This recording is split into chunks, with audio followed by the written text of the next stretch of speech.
All right, it is exactly 7:15 a.m. My name is Frederick Dramadri on the KOKOLIRIKO, so we'll be discussing a lot of issues around this. But first things first, let me welcome my colleague Faris Mazid, who is smartly dressed, and I know the weekend has been good for him. Maybe Faris, you are most welcome to Westnile. Good morning. You know, it was quite a good weekend, and the week has just begun. Sure. And this is a week that has a lot of pressure. As parents are sending back their children to school, you know, today is official date for Ministry of Education for allowing the children to go back to school. So I believe it's also coming with pressure, and I believe just like me today, children are smartly dressed in their uniforms to go back to school. And for those who are still home, tomorrow, let's ensure that we go back to school, because this is the last term. Actually, first of all, I thought you were one of the proprietors of one of the private schools. But all in all, there are a lot of things that happened over the week. We'll be also diving into that, apart from this big event that is today, or that is the official reopening of schools for third term, where learners will be going for their final touches to make to actually see whether they are doing well or they are not doing well, to usher them to the next class. And before we move into that, there are a lot of things that happened over the weekend. We'll be also chipping into some of them. There were a lot of excitements, there were a lot of shortfalls everywhere in terms of life and so on. There are a lot of things that are happening, so we'll be able to move to yes. It reminds me of the Man U game, because I understand you're Manchester United fan. So if you're talking about the shortfalls, please hold on. Let me first inform the viewer of what is happening in the region. Okay, there are a lot of things that we'll be moving into. First most of the things that brought excitement was it brought both excitement and people also started to cry about the loss that Man U really carried. Yes. You remember one of the Arsenal fans won a betting and decided to overdrink. He drank himself off. So those are some of the things, and we'll be also moving into that. And then we have seen a survey that was done by UN and also her partners about the issues to do with democracy, what this means. There are a lot of conversations around democracy in the world, whether we are going in the right direction or not. We'll be also breaking this kind of survey that has already been published. It was published like 4 days ago. There are a lot of things around this, whether people are okay with the current system of democracy or not. That is one thing we'll be also diving into. And also talking about the issues of education. There are a lot of things happening here. There were schools that have gone like 2 weeks into studies, and there are others that are reopening today. What does this mean, and really what ministry needs to do in relation to this? If we are talking about performance and also quality of education that is done, do we give ample time for the learners to do what they are supposed to do with their parents, and also really related to the academic journey they have? And also there are a number of issues that will be also bringing forth. But first things first, let me welcome those who are watching us within Arua City. You are most welcome. And there's a lot that we have in Arua City that will be also breaking here. Talk about the issues of encroachments into wetlands. You remember Ministry of Environment and actual Water and Environment launched in 2021 a campaign against the encroachments into this big water body, that is River Nyau, where they were going to protect some of the zones and also really the buffer zones that people have encroached into. But the contrary is that many people have land titles along this river. So where are they getting these land titles from? Remember, recently we saw National Physical Planning Board chairperson giving a lot of warnings to the local leaders and also the people over those who are possessing titles, and say it is clearly indicated that they are not going to tolerate anyone possessing titles on these protected areas and areas that are of public interest. Talk about forests, talk about rivers, talk about mountains and so on. These are really where government feel if they are protected, we are going to reclaim back our usual rainfall pattern. Maybe Faris, let's start from here in Arua City, where a lot of encroachments have been seen. You have seen, as you are heading to a Diofe Trading Center, you have seen the Westnile bays, you have seen people digging up to the shores of the river, and also constructions. Every rain season, you realize that some homes are filled with water, and that talks about the issues of children getting drawn into some of these waters. Maybe what do you make of this? And has this campaign yielded anyway? You're not talking about this campaign of conserving the water bodies. It is not only with River Enyao alone, but when you talk about River Enyao, the way people have misused these water bodies is not only within Arua City. Just the other day, I think a few days ago, I was in Terego. We are doing some education of the masses towards the restoration of the wetlands. And one of the wetlands was actually this River Enyao. But you could see that people have really gone digging as far as close to that water body is. And what does this mean? The grasses that used to protect the water bodies have now been converted into farmland. And what does this mean? The water body has kept on extending itself now, and this has affected the quality of the water that is there. First of all, it has made the water become shallow, like how it is not like how it used to be in the. And it has become seasonal. Yes, it has become seasonal. So I think this is not a challenge, not only for people within the city. It is also happening within the areas of the people that are living within the rural areas. Talking about areas of Terego, I was in Terego just the other day. You could see to it that people have really gone an extent of planting up to the water showers. Just at the basis, you could see people have planted, have converted those lands into farmland. And this is really becoming a challenge, because at the end of the day, the water keeps on expanding itself, because the grass that used to protect the soil is not there now. And when it rains heavily, you will see to that water carries the soil that is on the basis of the water bodies. So I think that is a challenge that also we need to look up to, because if you talk about the campaigns that we have today, several campaigns are already in place. Frederick, I can tell you this, both locally and internationally, because we have seen the international community coming out to support some of the things now. We're talking about the international community, the European Union has come up to fund several climate activities. Why is it coming up? Because of now this is because of the dangers of climate change. Frederick, if you talk about the dangers of climate change, if you understand what is happening, you could be able to tell. Just that day I was with you in the newsroom, I think we are sharing. The temperature that was outside was not matching with the kind of weather it was. If you look at the weather, it looked cloudy and whereby you expect it to be very cold. True. But when you were inside, you would feel very hot. You see, that was now one issue that we really realized that climate change is becoming a concern, and that is how we were able to realize. But now for somebody who is not realizing, you will be able to tell that now climate change is becoming. Frederick, we are seeing the seasons of rainfall patterns changing. This is because at this period of time we are not supposed to be, I believe we are not supposed to be seeing rain, but now we are seeing rains. And then at the time when we are supposed to be seeing rains, at times we are finding it becoming a prolonged drought season. So I think this is also one issue of climate change that we are witnessing today, and this is one that needs urgent care, because at the end of the day, it is our collective responsibility to protect some of the green environments that are currently there. But now there's a challenge. People are converting most of the green land into farmland or settlements, and this is really becoming a challenge because our forests are being cut down for man's activities, and which is really becoming a challenge. And remember, the farmlands, forest land that used to be there, most of them are now being converted into settlements because of the increasing population, and which is really becoming a challenge, Frederick. And the issue of climate change is one that I think needs to find other alternatives. I think the climate change experts need to come up with other strategies now, other than them just coming up and telling people to plant trees, because we are seeing it now that becoming almost impossible, that people are not planting the trees despite the several campaigns that have been put in place to see to it that people plant trees, but of which many people are not yielding this and many people are not listening to this. So I think if there was something to be done, maybe in terms of encouraging people to plant more trees, it would be of great importance. Why am I saying this? Frederick, several campaigns have been in place. If you talk about the several campaigns to protect the climate and the environment, we have so many, both from the international community and the local communities, and our governments have been doing this. We have seen people being given several seedlings to plant, and this is to restore the degraded forest land that is currently not there. And we have seen people receiving these trees. So I think if government and other climate exchange experts come up with the other strategies, maybe we'll be able to see. If you look at what is happening in Bali, Frederick, currently, those people are living under fear.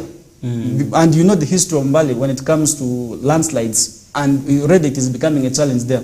And just the other day I was watching something happening in Libya, I think, and this is really very sad. So I think if the government comes up with other strategies, it would be of great importance to see to it that the masses get to adopt some of these campaigns. Why am I saying this, Frederick? We have, despite us having several of these campaigns, we have not seen the masses embracing some of the campaigns. Maybe because they are forced not to do it.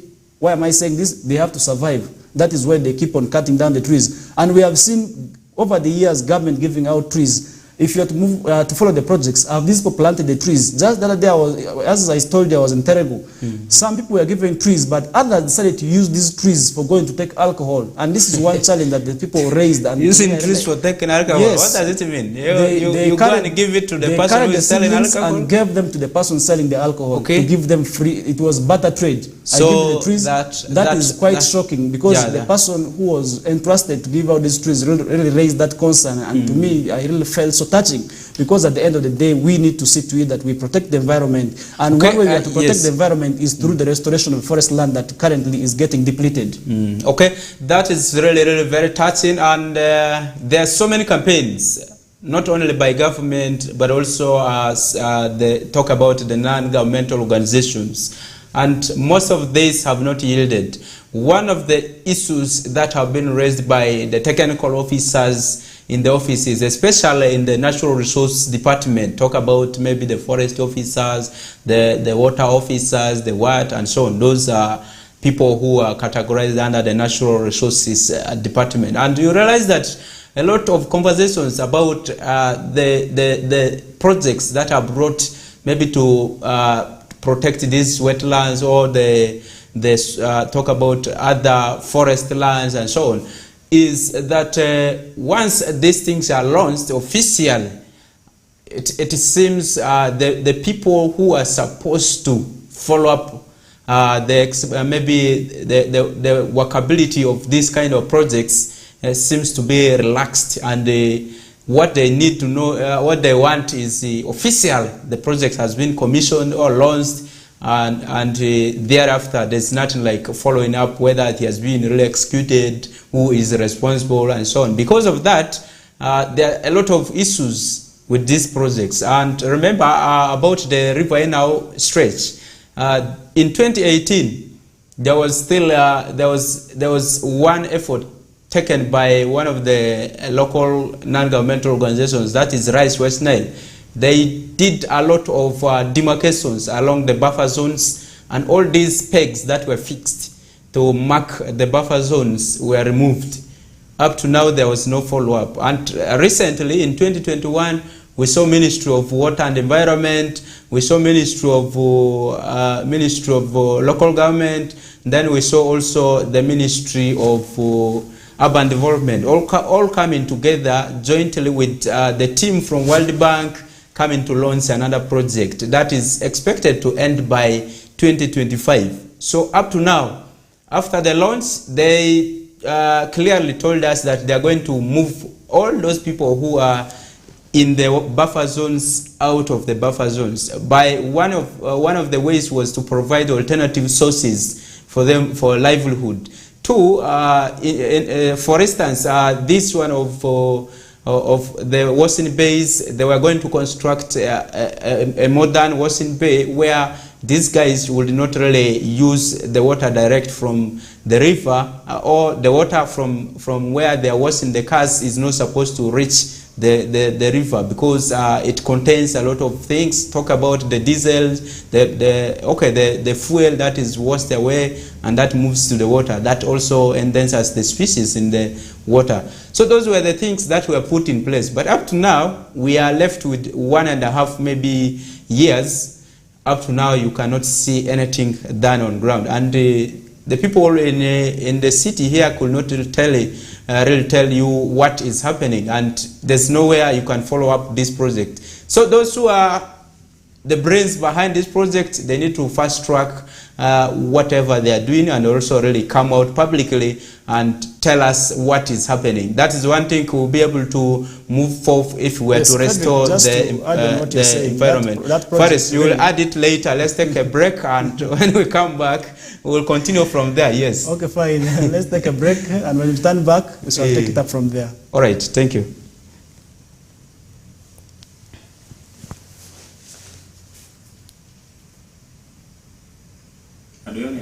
Hi.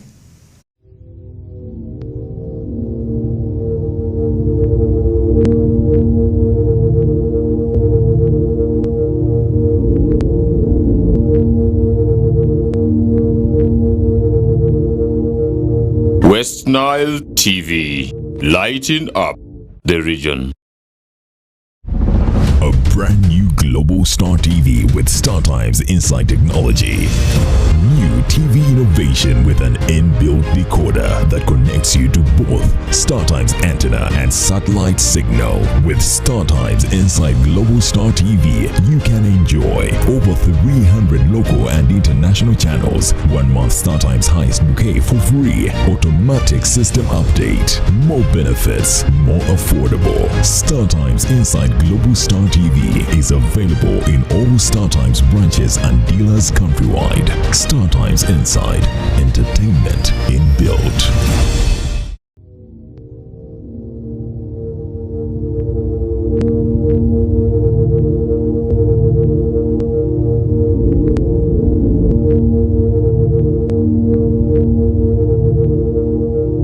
Westnile TV, lighting up the region.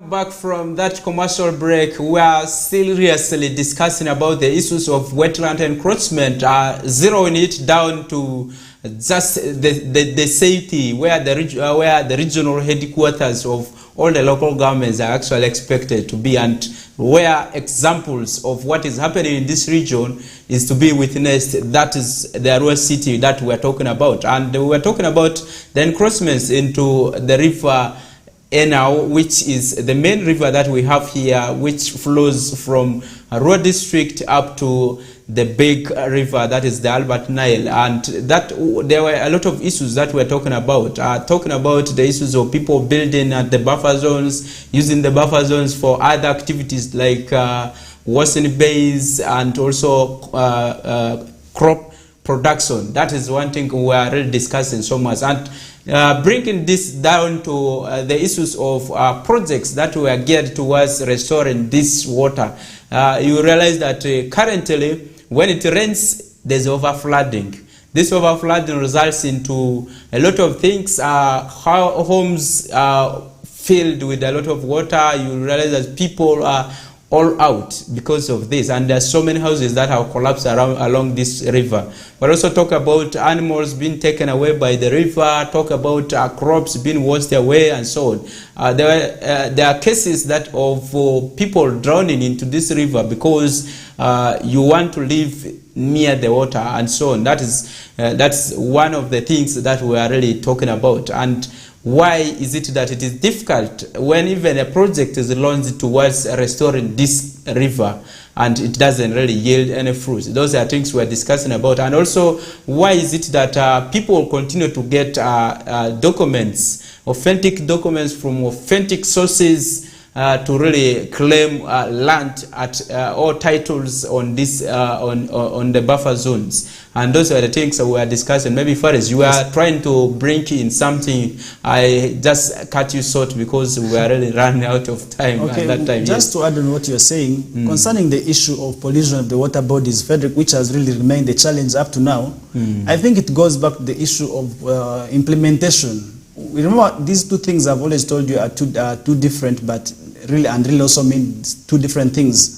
Implementation and the proposals to have the plans in place are really two things. So I think at times these experts come up with the nice plans, really, of which they can, of which could be of great importance, maybe to the protection of these water bodies. But the challenge comes in at the time of implementation, because these plans remain on paper, and when it comes to implementation, we have not seen people doing this. Frederick, why am I saying this? If you look at the project that will really be an alternative for these youths who are washing their cars or the water bodies. This was really quite interesting. It will really help them because it will really help the government, maybe in terms of protecting the water bodies. Then secondly, it would help the youths because where they were going to be, I believe there was going to be some level of organization. And this would also really help them in doing their works. Because we cannot stop the youth from doing their work on the water bodies because this is where they earn from. And we cannot just come up and stop them without providing alternatives. And really, if this facility was supposed to be put up in place, and you talked about some few months to the end of the project, I think if government is to come up and really put up that facility in the remaining months, it will be of great importance to the youth. Because we cannot stop them from washing their cars on the water bodies without having these alternatives. And why am I saying this? Pollution, Frederick, is really becoming a challenge. It is still a challenge because if you have to move the water bodies, you will really see the continuous pollution of the water bodies is really becoming a threat to the lives of human beings. Why am I saying this? Not only to the aquatic animals, but to the human beings who consume these waters. You will find women go and get water from these water bodies which are polluted, and at times, if they're not well treated, that's why we shall be having cases of diseases, talking about the different diseases that we shall be able to get from the water body. And then secondly, the children who go and swim there, if the water bodies continue to be polluted, these children who go and swim there will be able to go and carry diseases from the water bodies there and bring them back home, which is really another big threat because this water continues and carries a lot of diseases and carries a lot of germs and which moves with it. And the children are on the verge of contracting these diseases because they are the ones that usually go and swim in these water bodies, Frederick. And if we do not look into that, we are bound to be having several of these challenges, such as the diseases that we shall be able to contract there, which at the end of the day will also be a burden to us and a burden to the government too, because treatment, you know, Frederick, how costly it is. So I think government officials need to come up with the proposals that they really draw and have a look to it that they implement.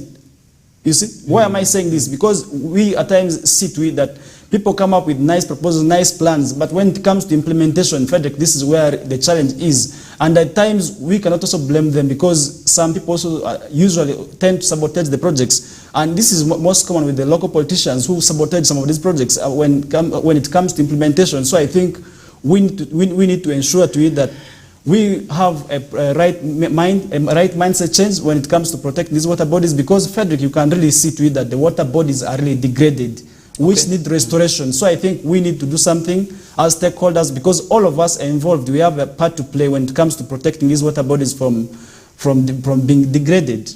Okay, World Bank has injected $37 million into this project. So we are waiting to see if really this money will be rightly accounted for. One of the things of accountability is execution of this kind of projects. Let's move away from that. Let's move to Zombo district, which has continued every month to report cases of suicide. And for us as newsroom, we have continued to really show concern about this. And really, there's a lot we need to do about this. Maybe Faris, yes. There are a lot of issues around relationships in families that have contributed greatly about this kind of issues. But also relating this to the issues of poverty at household level, a lot of things to do with women still having that idea of saying the man is the owner of the family and there's no way they are going to contribute any little coin on the table apart from waiting from the pockets of this man. The man who is not doing any work which he's earning monthly salary from. All of you go to the garden, but you realize that when you come back from the field, you are asked money. But where do you get the money from? And does this also tantamount to you hanking yourself? You're going to maybe take these chemicals to take off your life. The recent case was this one of the young man who went to really hang himself in a toilet, and this was so touching. Maybe Faris, yes. What do you make of these kind of cases? And from the region here, we are getting that from police that the region, most of the districts, on average, they register 5 cases in a week. And if you tabulate that in a month, that means we have like 24 cases in 24 or 16 around there, those cases in a month. So what does this mean? If people are dying, What does this mean? Should we keep quiet over First this? of all, What can we do about this? There's Yes. something that we need to understand why people must be committing suicide. First of all, I do not see suicide as an option because I need my life, Frederick. But one reason people have been committing suicide, if you are to find out, usually it is domestic violence or family issues contributing to this. And secondly, poverty. Because poverty divides people, Frederick, I can tell you this. If you are poor, there is a way that you are going to be divided because issues, you will never have peace, you will never have unity if you're not serious. So I think this is one issue that is contributing to the rampant cases of domestic violence and suicide cases in this region, Frederick. But why am I saying this? If you look at the kind of lives that we have as people of West Nile, it is usually the same. If you have to move to Zombo, you will find that it is the same kind of life and the same tradition that is in what is happening in Madi. And if you move in Terego, you will find the same tradition. If you move in Marza, you will find these are the same things. We have the same system of administration or systems of living. So I think this sometimes also is contributing because where you fail to understand each other. Just like you said, wives at times also tend to over-rely on men because one reason why men are committing suicide nowadays is because of stress from women. And the reason why women are contributing to suicide, it's also stress from men. So I think there's an understanding that needs to come up because if we do not understand each other, that is why we are going to be witnessing several issues of or cases of suicide. Just the other day, we remember, was it this year also? This year we had the case of a teacher who committed suicide. But this is within Arua City, and unclear reasons. But from the rumors, you could really see that this person had a lot of challenges, of which was not opening up and was really coming to society but was not opening up.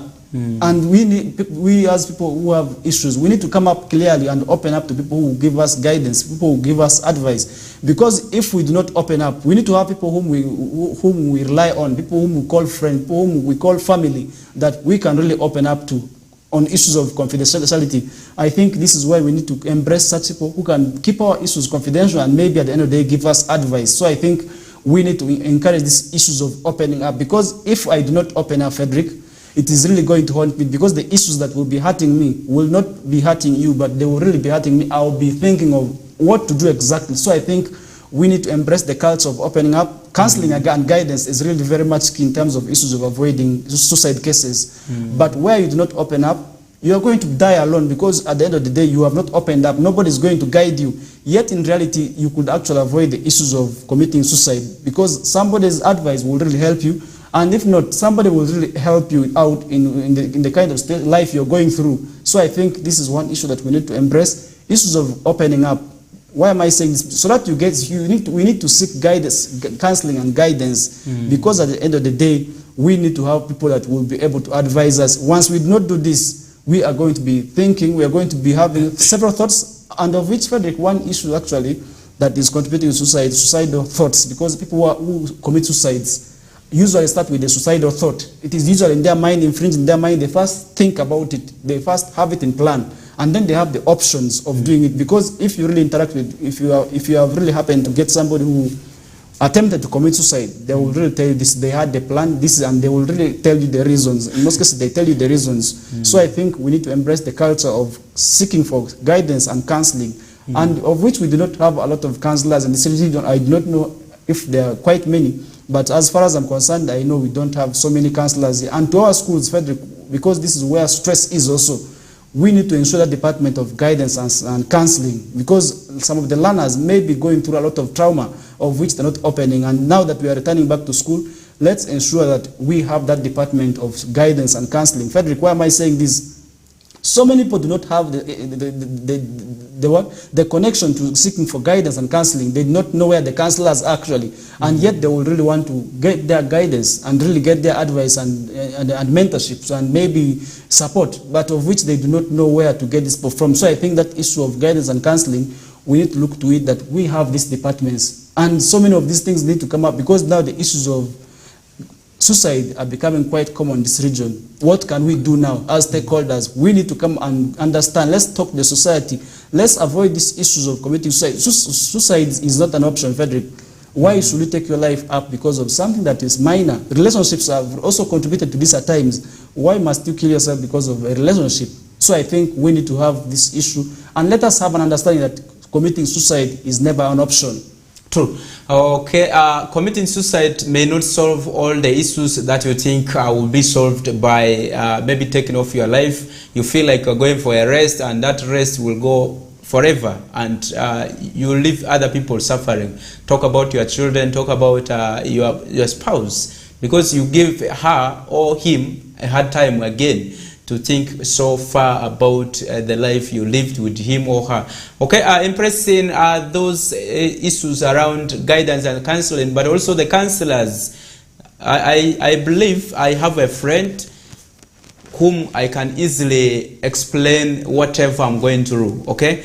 But how confidential are you? How secretive is this person who is there to listen to whatever I've told him? How is he going to keep this information I've given to him? It also matters a lot, because if I've given you information that I'm not doing well at home, and these are the issues I'm thinking about doing this. But if for you, you decide to also tell other colleagues of ours, maybe members of your colleagues, your friends, who may in turn bring the same message to me that, this one person here is doing badly at home, okay? And every night they are scratching themselves with the wife and so on. It haunts the person.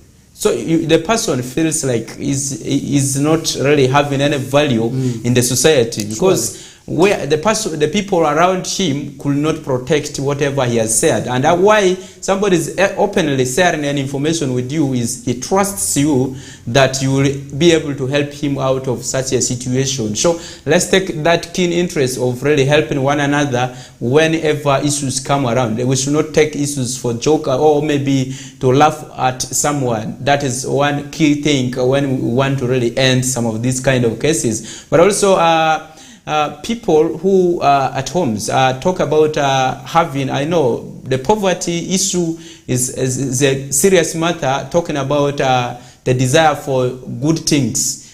Okay, when you have really seen that the income at this home is not yielding, okay, it is not like frequent.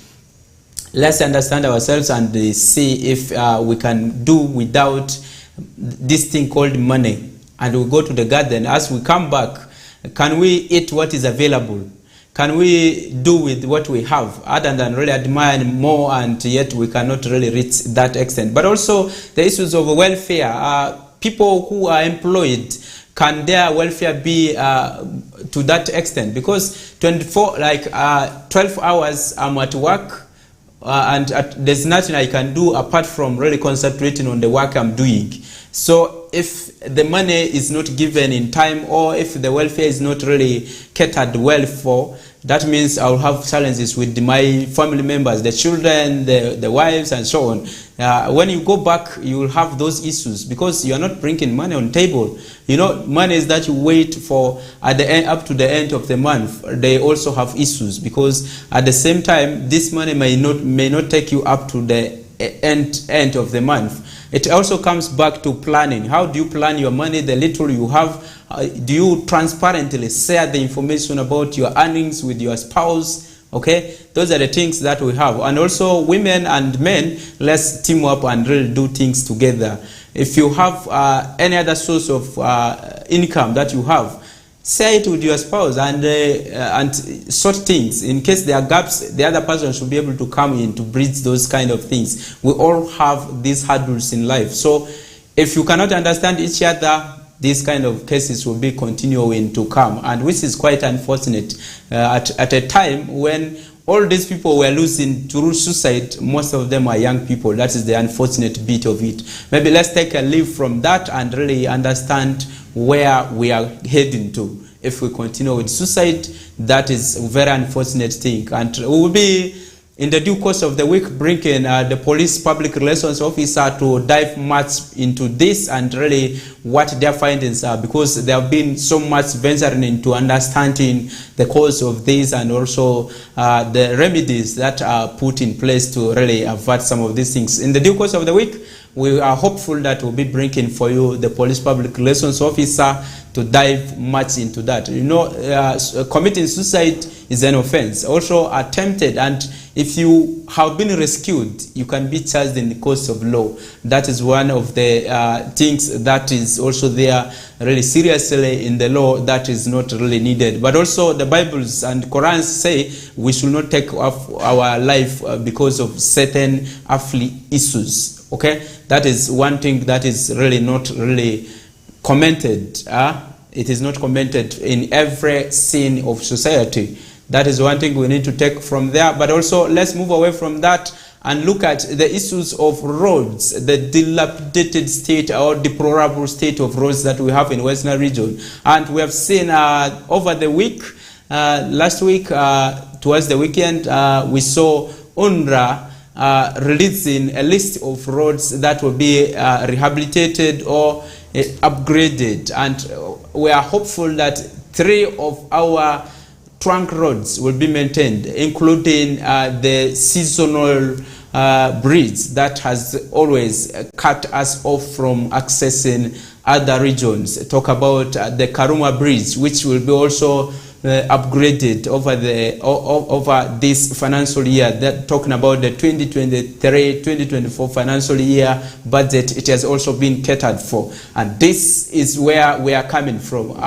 Maybe Faris, yes. What do you make of this? Some of these roads that are being talked about are the road from Koboko to Moyo district via Yumbe district.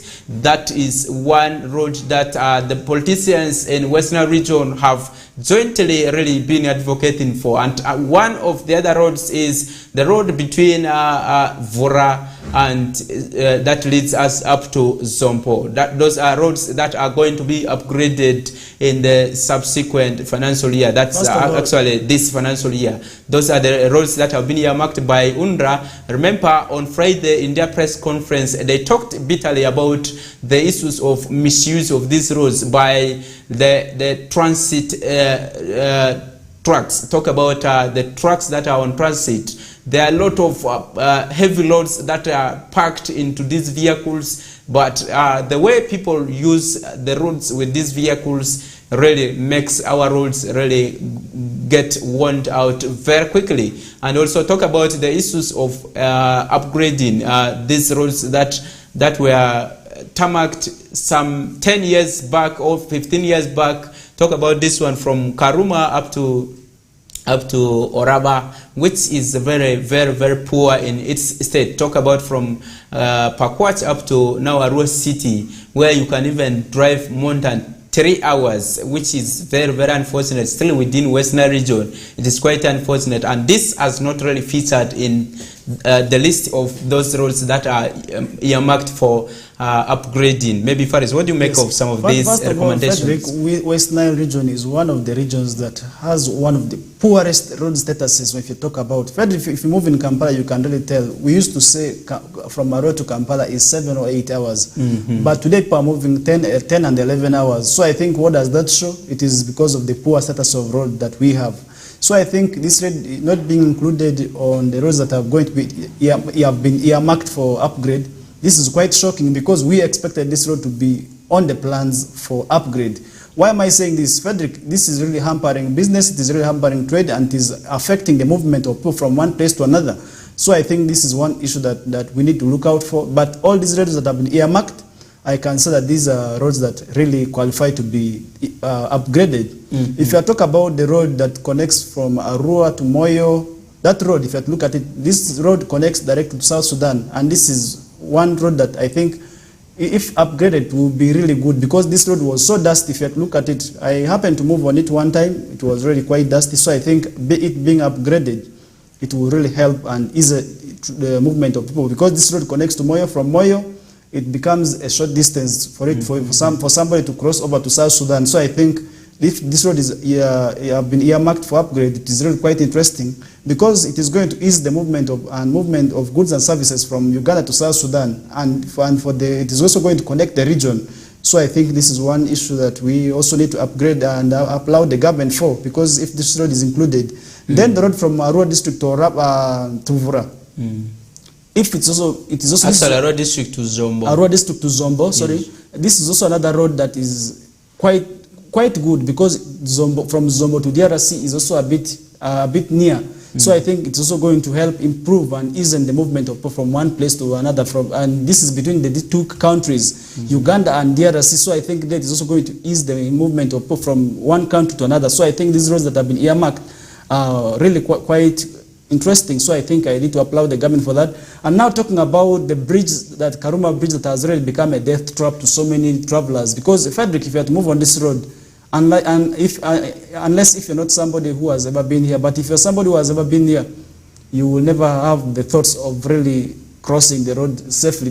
And if you first have that breather after crossing the road, because if you have to look at the status of the bridge, really, Frederick, if you have to look at the guardrails that have been there on the bridge, you can really get shocked. Because if we have had cases of vehicles plunging to the river, to me it is not a surprise, because if a vehicle loses control on that road there, what next? The vehicle is going to plunge into the water because the guardrails cannot guard the vehicle from falling into the water. Maybe even the guardrails cannot be able to protect the motorcycles that are overspeeding from falling in the water bodies. Why am I saying this? Because the guardrails are really short, and secondly, they look weak.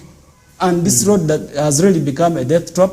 We have had so many cases of vehicles falling there that have never been retrieved. We have cases of people who have fallen there and their bodies have never been got. So I think this road, if it is upgraded, this bridge, it will really help improve on the security of the people that are traveling on this road here. Why am I saying this? Frederick, we have had so many cases of people losing their lives into these water bodies here.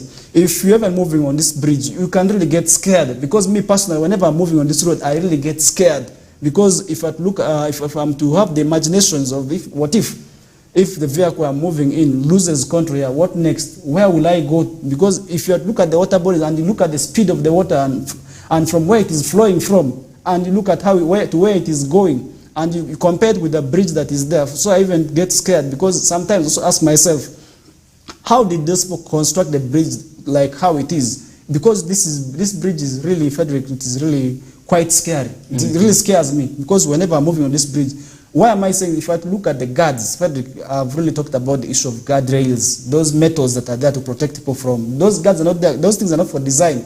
But if you look at them, they look like designs, because the way they have really been constructed, they are short, first of all, down, and secondly, they are weak. So I think this road, if it's upgraded, I think if it is to be upgraded, it needs to be upgraded like how Pakwach is. At the end of the day, maybe the fears that I have, because I believe just like me, several other also have their fears whenever they are moving on this road there because of the status of the bridge. So I think we need to see to it that if it is upgraded, it will really help our people of Westnile and those people crossing over the entire northern Uganda, because that bridge connects the northern Uganda to Bunyoro and then to central region. So I think if it is upgraded, it will really help our people, first of all, from moving from one place to another, and then secondly, the fears that we have maybe moving on this road will reduce. Okay, if you look at that bridge, generally, the issues around it has been the issue of flooding. The bridge seems to be very low, and at some point, the water will flood over it, and it affects the movement of goods and services. People from one place to another, moving the other side of Kampala, it has been really a very, very serious challenge. Most of the roads that have been earmarked for economic benefit. They have economic value attached. Talk about this road from Arua district to Vura.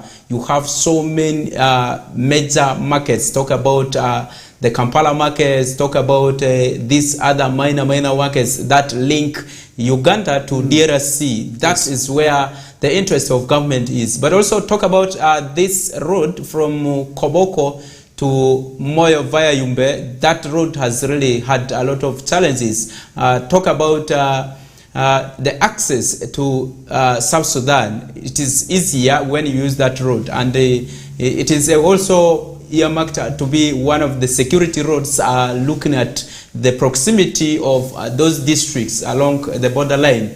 Those are the areas that our government has so much ventured into. But also I would say for the start it is good, but also we have really as a region missed out so much into most of the roads that we expected them to feature this current financial year. Talk about the road from Manibe to Yumbe district via Terego district. That is one of the roads that have been that has really had a lot of issues with accidents, issues to do with people really losing their lives around Tufkan Lost.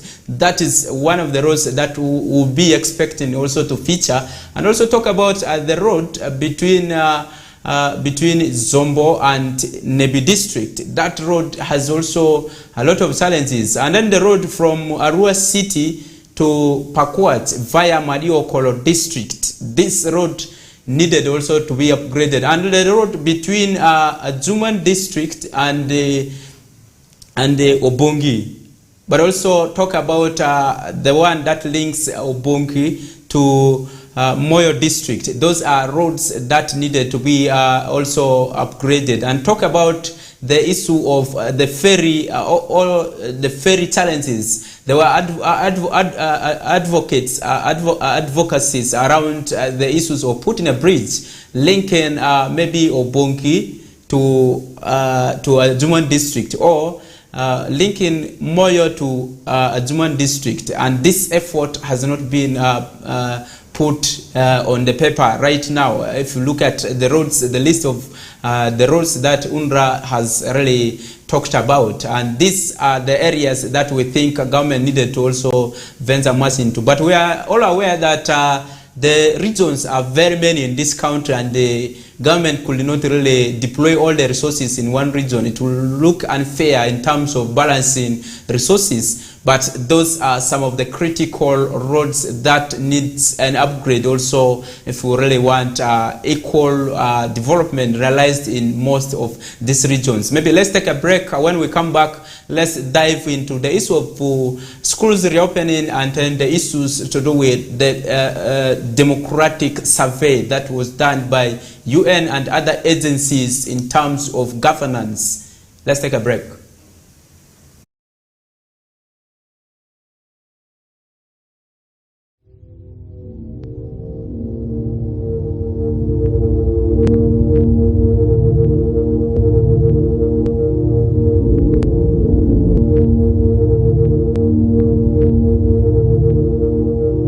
Westnile TV, lighting up the region.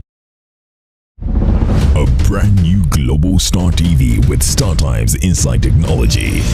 New TV innovation with an inbuilt decoder that connects you to both StarTimes antenna and satellite signal. With StarTimes Inside Global Star TV, you can enjoy over 300 local and international channels, 1 month StarTimes highest bouquet for free, automatic system update, more benefits, more affordable. StarTimes Inside Global Star TV is available in all StarTimes branches and dealers countrywide. StarTimes Inside, entertainment inbuilt.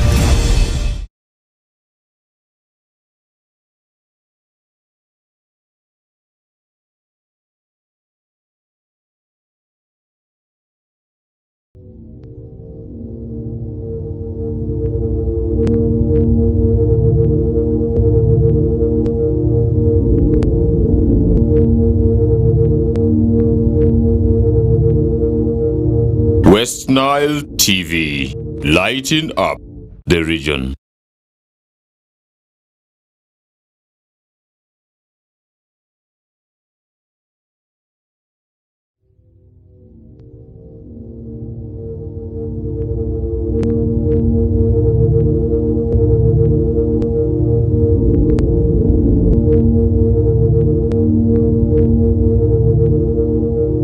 Westnile TV, lighting up the region.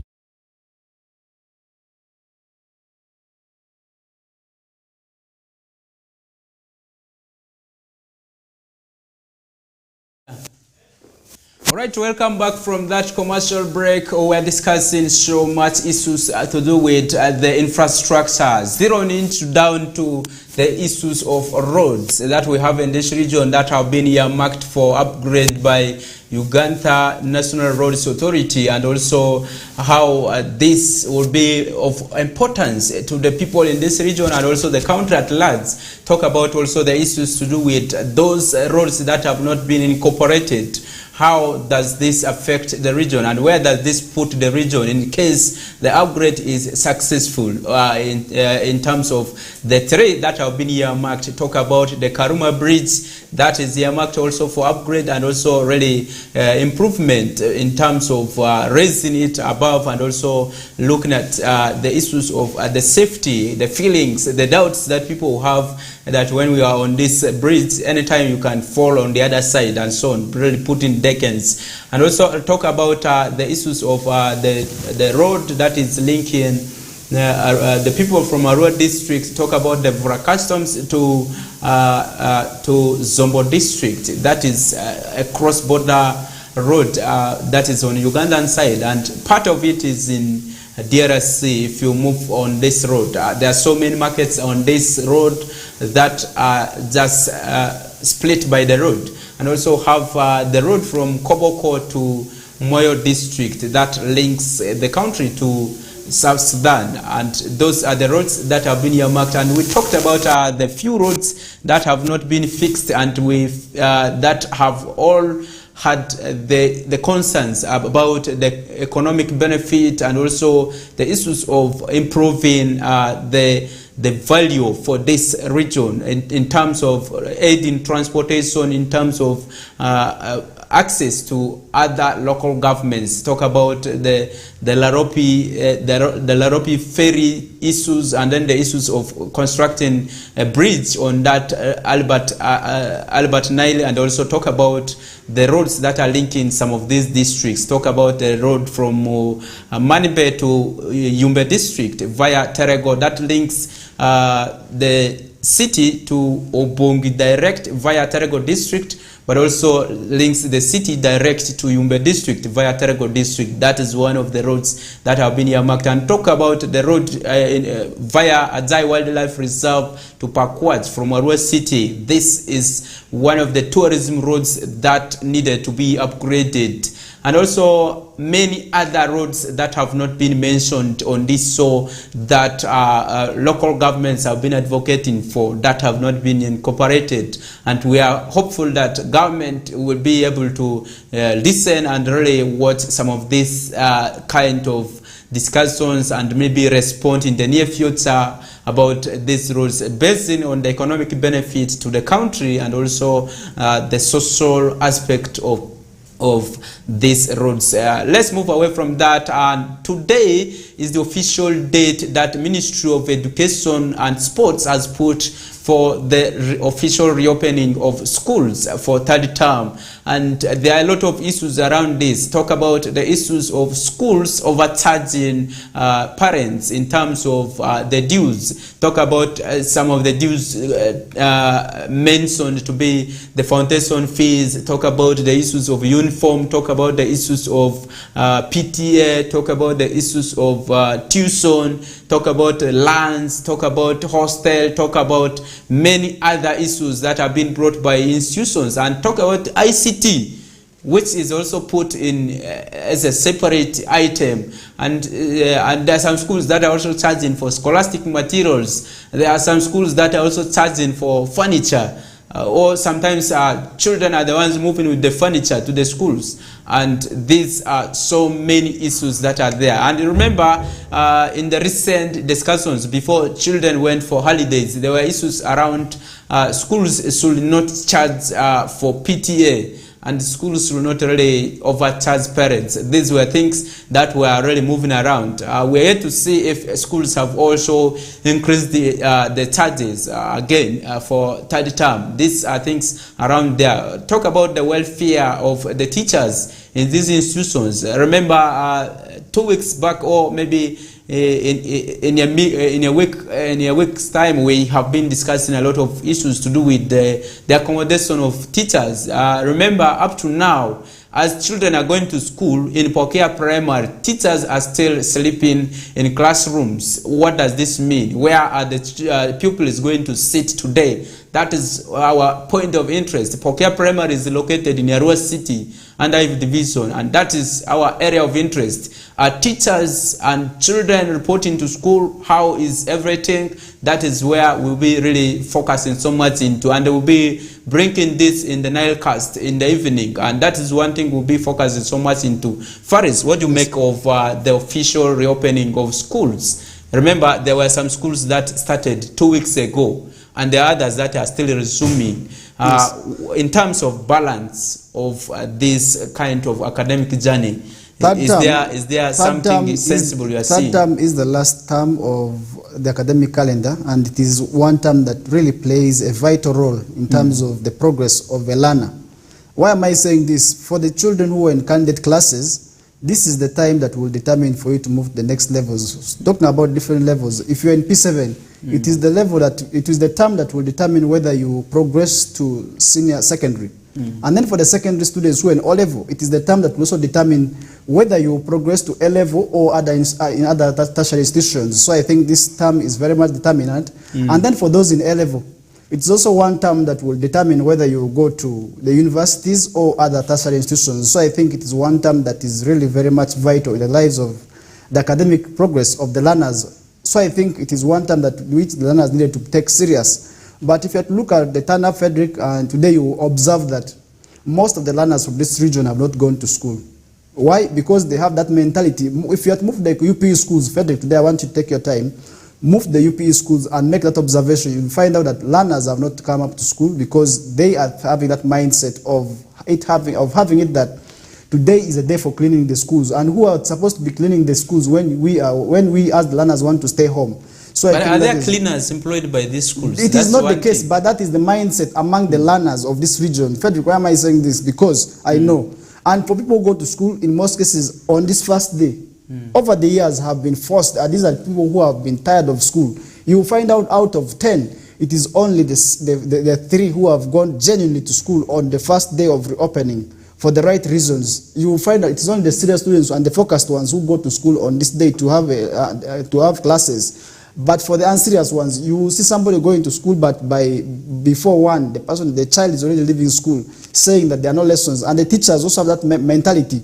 Usually in the first day, they did not come to class. But if you have to move the other regions, today really means a day for serious business, because for them, they reported over the weekend, and today they are beginning serious work. And when it comes to this region here, Frederick, there's something that really needs to be done when it comes to the education system of our region. We need to do something, Frederick. Why am I saying this? Today you will find out that our learners are still reporting to school. Others are even still home. They want to report after 2 weeks, after 3 months, after one month. You see somebody reporting to school after 1 month. And yet this person has nothing to do at home. And to the parents, let's ensure that we send our children back to school. If we fail today, because we know sometimes due to the economic constraints, we cannot also force our learners to go back to school because they need the various resources, they need the scholastic materials. Sometimes the schools also put conditions on them to first have a payment of at least half school fees. So I think we need to ensure, let's do what is within our means to ensure that our learners go back to school within this term here, because this term is very much important. It is a determinant in the academic progress of their lives. So I think we need to ensure that we send our children back to school. To the parents, today is really one day that we needed to send our children back to school. We actually had to send our children back to school yesterday or perhaps over the weekend, because we did see them reporting back to school. We did see a number of school children going back to school with their cases, with their mattresses, going back to school. That showed that people had already started going back to school. A clear indication that the term had already opened up. And today is the official date where serious business is supposed to start.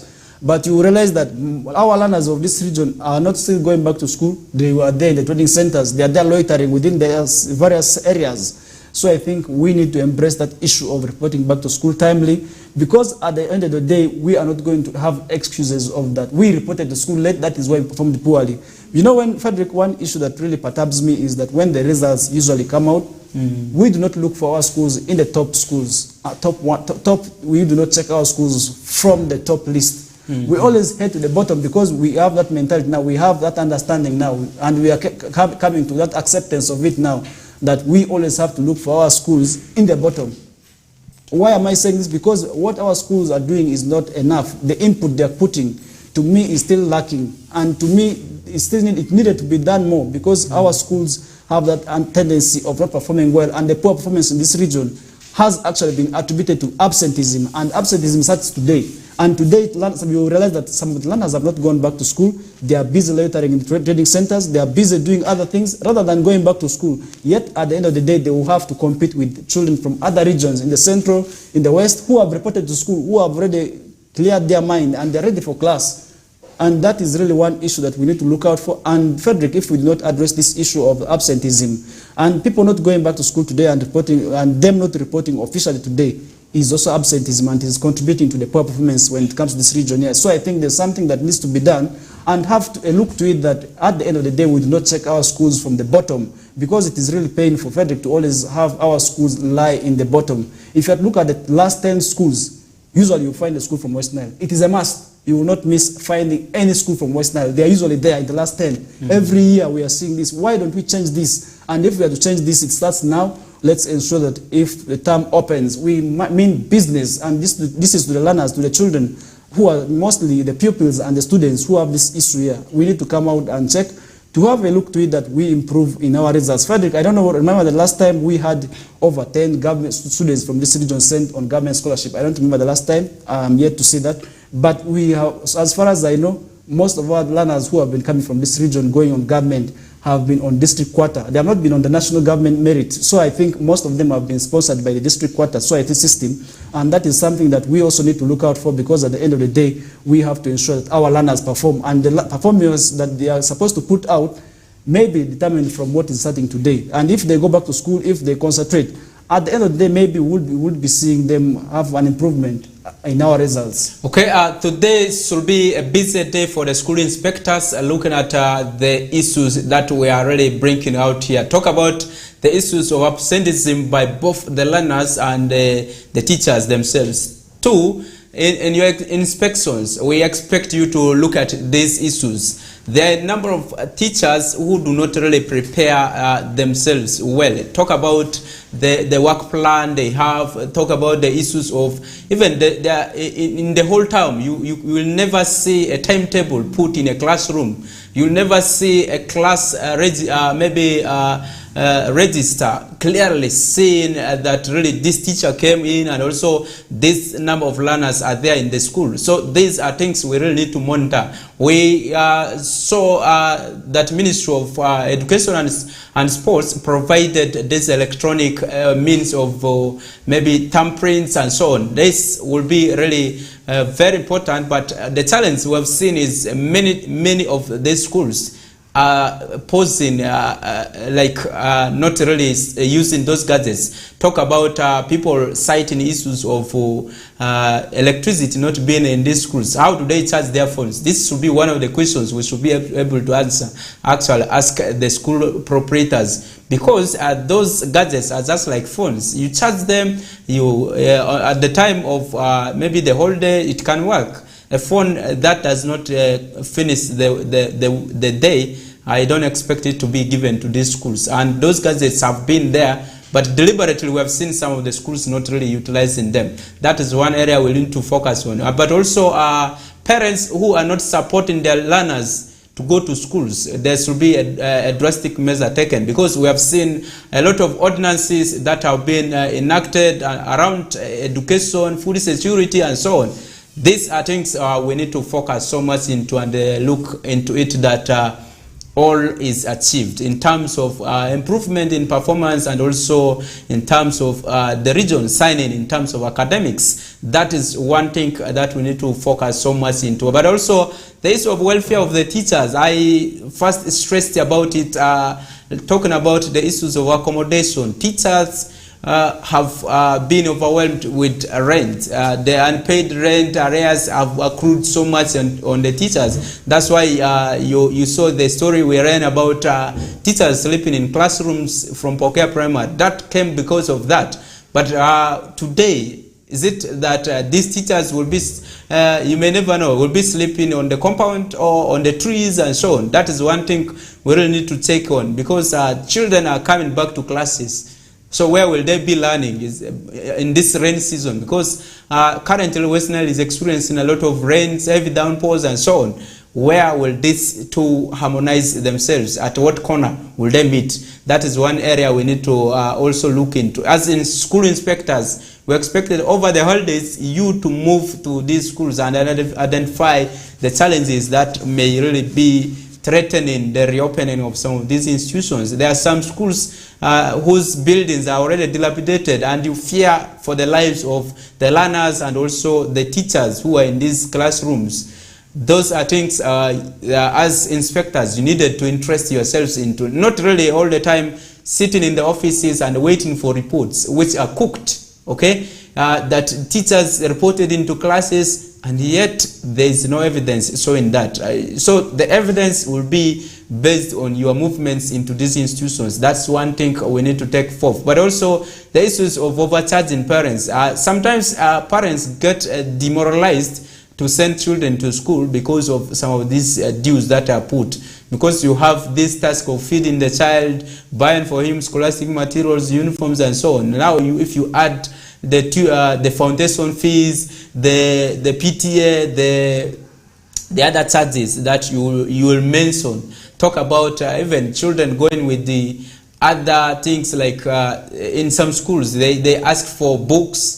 You go with the books that are put there, and also on top of this your child is supposed to go with another book. They are supposed to go with the hose, they are supposed to go with the brooms, they are supposed to, so all these things, if you pile them on parents, it is very hard for a parent who is all the time not really earning some money somewhere apart from him going to the garden and waiting for the season of harvesting to get all these monies. It is quite challenging. Maybe Faris, you want to add something on that? Yeah, let me add something on the issue of schools asking for a lot of scholastic materials from the parents and learners. Frederick, you really see that this issue is really causing a lot of burden on parents, and more so the materials that these people ask for. You find that school is asking for rim, they're asking for brush, they're asking for brooms. You see, and really, they're asking for squeezer, and these are the same things. And all these parents I really sympathize with them, because at the end of the day, they really have to buy these things because the schools cannot allow them do their exams without fulfilling these dues. So I think these dues at times also become a burden to the parents, just that they add a lot of pain on them, because now somebody who is,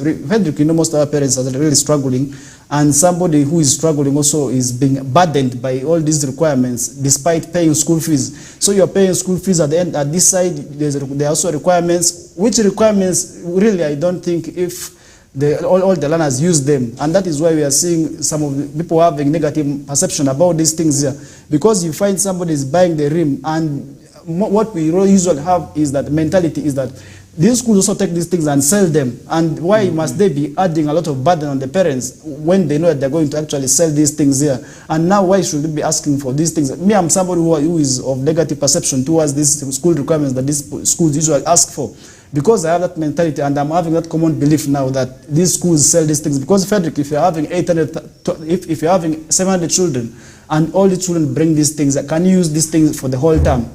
You definitely not, because you cannot use all these 700 equipment that these learners have brought in just in one term, and then the following term you're also asking for the same things. Really, I think I need to implore the schools also to have sympathy towards the parents, because our parents sometimes are really also carrying weight that they shouldn't be carrying. At the end of the day, if we do not do that, because we are going to be burdening our parents, and this will also cause more harm, and that is why we shall not be seeing our learners reporting back to school like when we expect them to be returning.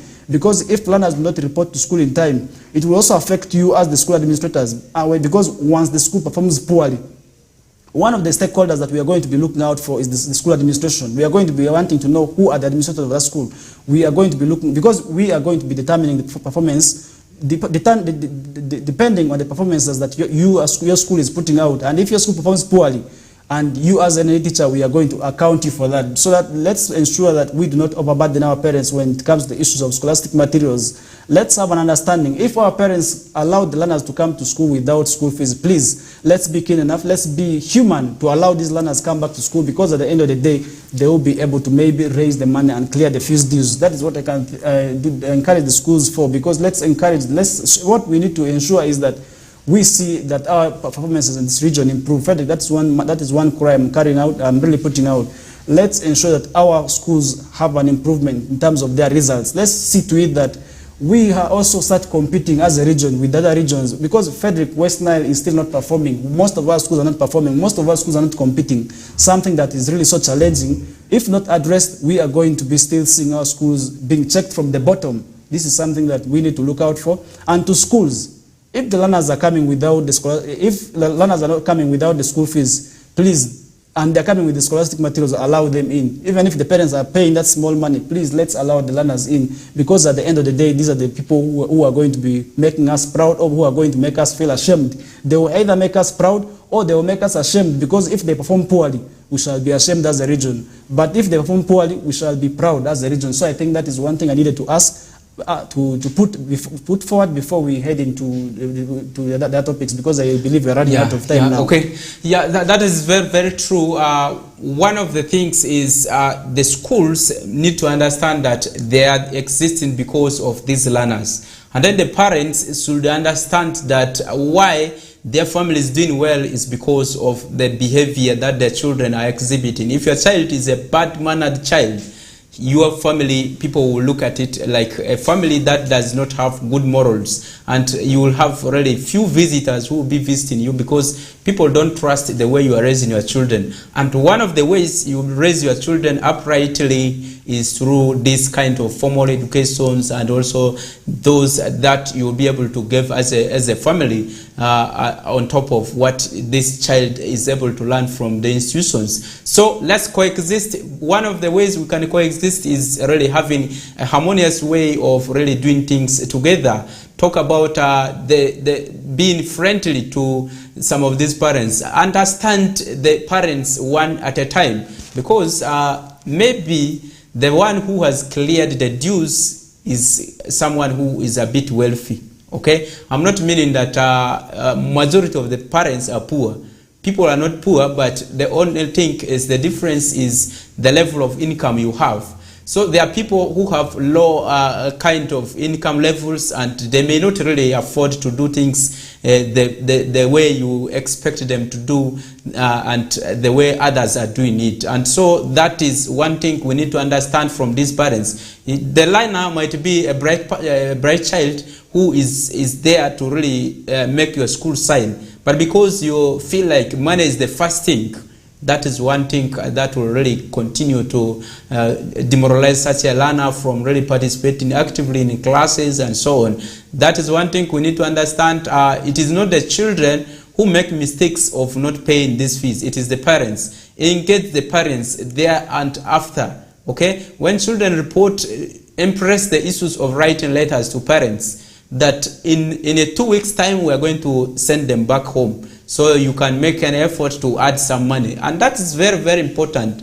If you cannot really write letters to inform these parents, it is very hard for a parent to know that you are going to chase or send back these children home. And that's why one of last year when I was doing some story about a parent fighting with the head teacher over sending the child home. The parent had just 20,000 left to be completed, and the term was coming to a closer.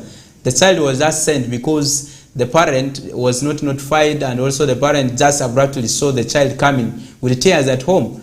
He was like, why did you send the child at home? Is it his problem? Is it the child to pay the fees? You would have called me and said, it is me who has failed to pay the fees. It's not a child that you are supposed to send. And those are the things that come later on. And this really escalated into a fight, and a serious fight. And that, a parent was so emotional, and unfortunately, the head teacher had to take the loss, because the parent was so energetic and really had that energy of boxing the head teacher. Those are things we can overcome when we communicate officially that because of A, B, C, D, your child has not completed, maybe you have not completed the dues. We expected them in 2 weeks. Give them time to understand, and also really run around and get the money, because people do not have money in their pockets, but they can run around and get some money to offset.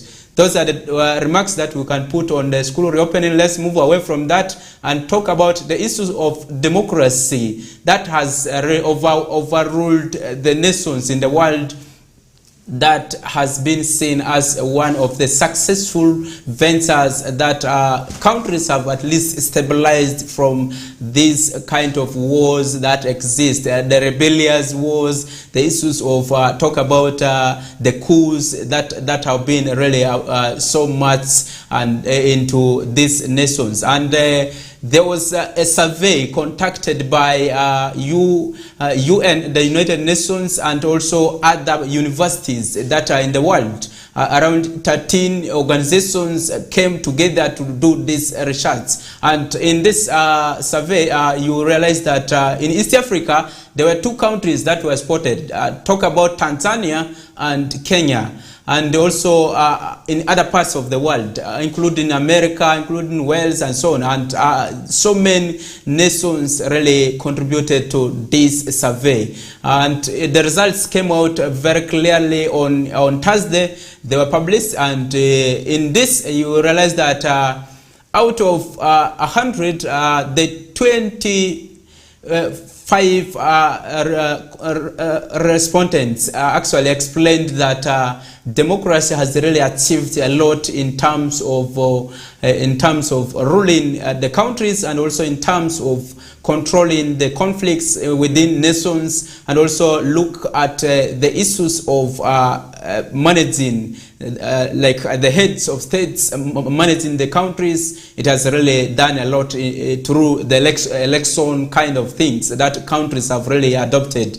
And also, if you talk about the 25% that said democracy is good, but they said the heads of states should be people of military background. That is one thing they stress so much. And then 55% of the people said the heads of states should be the people of civilian background, but a person who has a background of legal kind of thing, a person who has the knowledge of law, and also a person who has been so much into the issues of managing economy. Okay, that is one person they would love to lead the nations. Okay, that is one thing that they have stressed. And these are people between the ages of 25 to 35. And then the people who said it should be the military ruling this is are the people between the ages of 45 to 55. Then the people between the age bracket of 59 to 100 say that this democracy has not really worked a lot, and the percentage is 5%. And many others said they don't know what it means, and they feel like the usual rule or takeover of power by cultural leaders or kingdoms and so on should really remain over the world, really to do this work of managing or governance. And those are the statistics that we're able to get. And what do you make of this? This is one thing we really need to stress further. Have we achieved so much into democracy? And what do you think can be improved now that we are a democratic country as Uganda and East African communities, member states, most of them are under this? And what do you think can be improved around this? Are those suggestions very important? Remember, recently during electoral reforms, and we brought it for you, one of the civil societies that was spearheading this. And one of the issues that were featuring so much was the issues of people with background of military should not be the ones ruling this country, Uganda. And also the issues of people talking that people who have the legal background, and also people who have at least done something in local government should be the ones taking over as civilians to rule this nation, Uganda. What do you make of this, Faris? Looking at all these statistics, and they look quite interesting, that you'll be able to understand that people are now understanding what democracy means. First of all, democracy being the rule of the majority over the minority, I think that is where the issue is coming. But if the people have decided on who they want to lead them, Frederick, the issue of saying people who should lead the country should not be people of military background, I'm somebody who is disagreeing towards it, because what if these people have the qualities of the leadership that we want? So I think I'm somebody who, this is my own thought, it is my own opinion. I believe if a leader is good, irrespective of the career background, it does not mind. If the person is a military person, if the person is a lawyer, if the person is a journalist like me, but so long as I have the qualities and I have what it takes to lead a nation and I lead it diligently, there's nothing wrong that will really put me off. But where the challenge is coming towards these complaints of people saying people of military backgrounds should not lead the nation is coming because sometimes these people also, the military kind of training sometimes also has an impact on the kind of activities they're going to be doing. So I think that is where the challenge is coming. And the complaints are coming. If you talk about the so many complaints that will be coming up, we have seen intimidations coming out because the military personnel have that mentality of people fearing them. People generally fear people of that uniform. So I think that is where the challenge is coming. But if somebody is good, there's nothing wrong. We're going to be saying he or she is not qualified because first of all, if you look at our constitution, there's nothing that stops them from. But first resign, then maybe go for these things. But if you have the background, there's nothing wrong that is going to limit you, so long as you have the qualities. Frederick, we have seen it happening. And this is why I'm somebody who is of that view. Maybe if somebody is of that military background but still has the qualities that it takes, why do we stop them? And there's no way we are going to be stopping them. So I think if that issue is really addressed, there's nothing wrong that we are going to be looking at it and to be able to also not to stop the people who will be able to have the right qualities, because some of these people have the right qualities. If you look at them, there's nothing wrong that is going to be stopping you. But at the end of the day, if we are saying we should stop from military background, it will also come up that there will come up a time there when we shall be saying people of journalism background also need to be stopped. So I think that issue is something that I really don't agree with, and I believe if that is the case, then we're going to be seeing so many people coming up, because Frederick, one person who believes for you to do work, it does not necessarily mean you have to have the background of that particular field. Just that time we are saying, why don't the medical facilities, the hospitals, be administered by people who are qualified in the positions, not necessarily the medical personnel themselves, because at the end of the day we expect service, we expect good service. That time I was having this discussion with somebody, why don't we have professionals talking about the management, people who have done management, people who have done a lot of activities in different fields, manage the medical facilities, rather than having the doctors, rather than having, Frederick, even if here, why don't we have such people, maybe even in the different fields, in the schools, why don't we have administrators who are not teachers? Maybe at the end of the day, this will also be able to improve on the kind of service. But first, I have a lot about that, but we are not talking much into that. But so I'll have reservations about it. First of all, if you are bringing maybe somebody like I am a journalist. Yes. And by the nature of work I do, I did management as one of the course I studied. So if you take me to manage the hospital, because I have that background of management and so on and so on, do you think I will deliver? Because I don't know what happens there. Maybe when the microphone refuses or the microscope refuses to work, I cannot explain any technical bit, and that's why the government is so much looking at that, and that's what we are talking about in the ruling the country. You should have all those essential kind of backgrounds. That's why people are advocating for this. There's issues to do with the economy. You realize that some of the decisions some of these heads of states might be radical in terms of bringing up the nations into middle income status, or to qualify for to qualify to be the world's first class and so on. That's why sometimes people are driving at those kind of resolutions, that at least you should have a background of law, and because for a nation to run well, you need a person who is able to interpret the legal knowledges. Because if you look at the world over, there are so many laws that come to the countries. Yes. How do you break them down for your nation? And you, as a head of state, you are going to be the last person to sign a law. You don't understand the law, you are signing it. You don't understand the running of the economy, you are the one the head if that was supposed to be the case, then all our members of parliament would be lawmakers. They would be legislators, or maybe people who have the law background. But that not being the case, that is why we are seeing all these issues coming up. Frederick, at times we have also seen people who have the law background doing the contrary of what is expected of them. That is why I'm saying for any person to do leadership, leadership is a calling from God, because all the books, religious books have said this, because it is a calling from God. And the people who are entrusted in these offices maybe I have a belief they have been authorized by God. So it is individual responsibility. It is you to put out good service, maybe of what is expected. It is you. Because at the end of the day, if you have to provide service, it has to be good service, maybe that will help the masses, to maybe the ones that your subjects, you have to do service to them because you are interested in these positions. And the issues of saying people should have career background of this, they should not have that. Frederick, I'm not a believer of that person because of that caliber, because we have seen some of these good leaders. We have ever had some of the good leaders not even having this career background, but they delivered.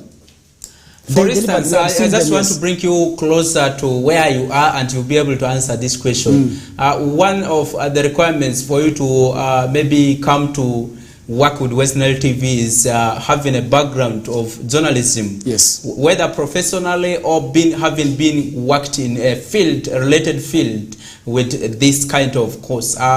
That is their area of interest, and it is the qualification. It's a mandatory thing that you are supposed to do. The cameraman has to have a background or studied a course in that field.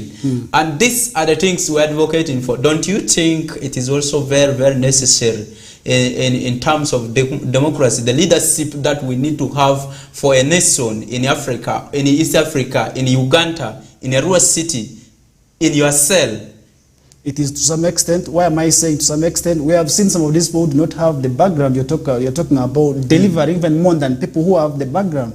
We have ever seen this happening. So is that not gambling? We know it's not, but through gambling we have seen because them you are doing what you don't know. We have seen them deliver. But me, I'm a strong believer. I believe if that was supposed to be the case, we would be seeing a lot of professionalism when it comes to the profession. But the journalism career that is not very much regulated. To me, in Uganda, this is quite common, it's not regulated, but if you have moved to Kenya, we have seen them regulating, because for you to be able to work on to broadcast on any media platform or media outlet, you must be having at least a career background of that field, but which is not the same case with Uganda, and really this has contributed to the kind of work, the service that media outlets have really put out, and if that was the case, that would be able to really have an improvement when it comes to the quality of the education system that is really put out.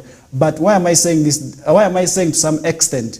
We have seen Frederick people who do not have the career background, but have the talents, really putting out challenging the people actually who have the background of the papers. We have really seen them also challenging them. So I think this issue of people saying, I need to have somebody who is in this background, somebody of this such a background to lead, and we should not have somebody who had this background to lead. Really, Frederick, it is quite shocking, because we have seen some of these people that we are stopping from coming to lead, delivering. Then we have seen people who had the career backgrounds of what we are really requiring for not delivering the expectations of the masses. So I think this is where I really want to disagree with you a bit, and I say, all we need is to ensure the right leadership, and the right leadership is ensuring that we get people who come to deliver, who come to work for proper service delivery, not to come to office just necessarily because they want to achieve certain things, or maybe they come to office because they were forced, because we have seen some people taking offices just because they were forced. But what we need to do is ensure the right people are entrusted with the offices, people who have the mentality, people who have the aim, people who have the target of transforming people's lives. So I think all this is all we need, rather than saying we must stop somebody from this background, we need somebody from this background. We have seen it not working out. So I think just like it not being working over the years, it is still not working out, and we need to ensure that we get the right people entrusted with the offices. And how we get these people is that because the voters, we are talking about democracy, the voters need to look out for the people whom they are really going to vote, not necessarily people who give them the soaps, people not necessarily people who come and convince them with their words. Let them take their time and analyze the people they are going to vote, the people whom they are going to entrust these offices, because at the end of the day, these people are going to be working for them. If we do not give the votes to the right people, we shall be able to suffer. And if we vote the right people in the offices, they will work, they will deliver to our expectations, and that will make us all happy. And these issues of saying, let us not vote for this person, so because he had the background will not work. And these issues of saying, that is where we are going to be really having challenges when it comes to the issues of getting the right people in the offices. Okay. Right now, if you look at what is happening in Uganda, you realize that in the topmost position in the political wing, we have a qualification of senior 6, and that is one thing people want really to be reviewed in these electoral reforms. And that is one thing, Faris, I will tell you that the issue of profession background and also where you are going is very, very important in terms of accountability, in terms of work output, in terms of the technical bit of whatever we're delivering.